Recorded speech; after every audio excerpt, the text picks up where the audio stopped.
19-year-old Ryan Moscowitz was found missing from his family home in the quiet town of Lebanon, Maine. To start unraveling the mystery, first I paid a visit to his devastated parents. Hello? Good morning, my name is Guy Riverro. Guy. Oh Nice yeah, to meet that you. guy. Are you Yeah, the, yeah. You must be the parents. Yeah, come on in. Come on in. I felt like we had exhausted all of our options, so. It was nice to have someone take us seriously finally and, you know, really listen. This was on his birthday.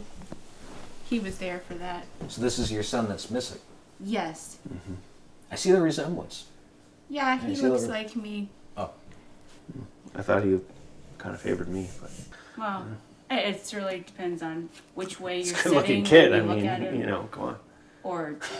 or how much, you know, like how much trash he's left in his room. That usually looks more like you when he's doing that. Okay. So. Like Not right saying before that we should- right before he disappeared, he was like, "I got a perfect score on SAT," and I'm like, SAT. "Great! How about the cordwood? Yeah. When's that gonna get done?" You know, they were really. Who is We're this? just talking. Jimmy, go do your thing. That's why you got a phone. Psst. He's probably going to start in on that SAT thing too. Kids these days. The parents seemed very attached to their son, although a bit distant perhaps in their parenting. After talking to the parents, I decided that the most logical step would be to pay a visit to their next-door neighbor and see if she knew anything about the situation. Guy Riverro, and I have some questions for Stonefire you. Fury. What do you know about your next-door neighbors?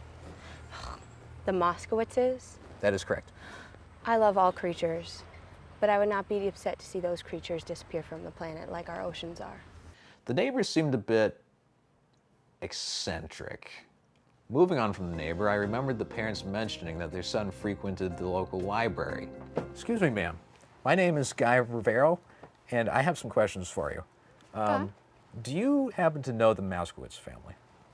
Yeah, I know. In my conversation with the librarian, if you can call it that, I found her to be very quiet. I'm not sure what could have happened to Ryan. Concerned, he's a nice young man. However, my hard-hitting questions were able to get me the answer that I was looking for. Okay, when was the last time you saw Ryan Moscowitz? It must have been about 4 months ago. Really? So, are you telling me that he was here fairly recently then? I suppose so. Thank you for your time. You're welcome. I paid a visit to the gas station that the boy was known for visiting, and I ran into a fellow who appeared to be a regular. My name's Guy Riverro. My name's Bill Lamtrop. Nice to meet you, sir. Well, lobster traps here. My friend Joe, he has 23 lobster traps now, when he used to have 22 lobster traps. And I says, that ain't right. I think Joe took one of my lobster traps.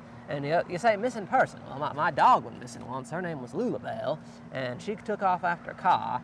She was headed halfway to Paris I'm before wondering I about was able to... Halfway to Paris before I was able to catch her. I'm wondering about a person, though. A person? Okay. Who person would you be looking for?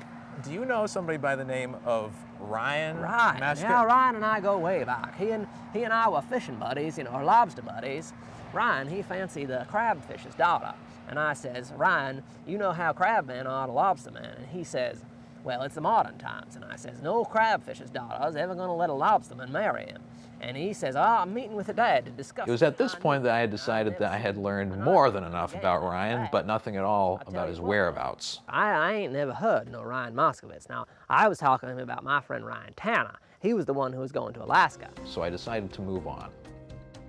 When I reached the park, I searched everywhere. I even checked under the slide, which his parents had done. However, there was no luck. At this point, having interviewed everybody and reviewing my information, I realized that there was only one link that tied all of these people together. And that was, nobody had any idea what had happened to Ryan. And neither did I. If I, highly prestigious, acclaimed, and experienced investigative documentarian Guy Riverro, could not find any information on this guy and could not find his location, then I'm afraid no one ever will. And unfortunately, that meant that it was time for me to break the hard news to his parents. I have some news about your son. Yes, thank you. I'm very sorry about what happened. Sorry. Sometimes these things just happen. They do? Yeah. We're so happy you brought him back to us. Yeah, See? you did He's it. right here. Upon entering the parents' house, I noticed that there was a new guy living with them.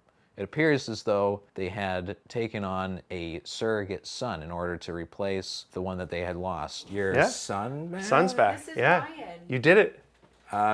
Nice to meet you, Ryan.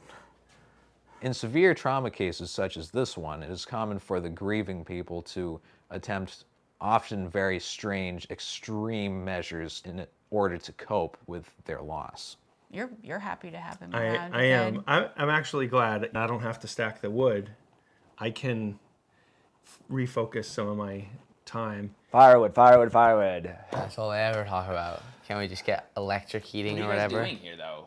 Yeah, for real. Did they not understand that I was gone to college or something? You knew. Yeah. You literally told us all. We were all in the same room. My purview. We appreciate what you did. Hey, I'd like to give you a thank you. Would Don't you like touch to have it. a Slim Jim? Small Jimmy. No, I'm good. Yeah, but I'm good. we gotta- I'm not hungry right Well, now. he doesn't but want thanks. it after you ate it. As the discussion progressed, I realized that something much more sinister was at play. This man was an imposter. He was obviously attempting to replace their son. That leads me to believe this man could have, in fact, have been the one who removed their son from the equation to start with. Unfortunately, I didn't have the heart to out the murderer and destroy this new, joyful life that the once grieving parents had now found, and therefore I was forced to remain silent on that matter. If there's one thing that I have learned from this experience, it is that sometimes things just happen. You just have to let things be. You just have to not rock the boat. There's kind of a little path like over to his bed. There's a lot of Slim Jim wrappers in there, and Yeah. it's deep enough. He probably could, like, burrow in there like a hamster, make his little nest. What are you drinking? Life water. Is it good? It is. So, Comes from a stream in which 10 bears have bathed under the moonlight. You know who doesn't care about bears? who? The neighbors. Did he also bathe in the moonlight? He was in trouble with the crabman, and I says, ain't nobody wants to get in trouble with the crabman. I was telling him. He left. He didn't even want to hear it, but I was telling him about my story, about the crabman and the lobsterman, and I says, the clamman are worst. My Uncle Bill crossed a clamman once. They folded him in half just like a clam, and when they opened him up, there weren't no pearls inside.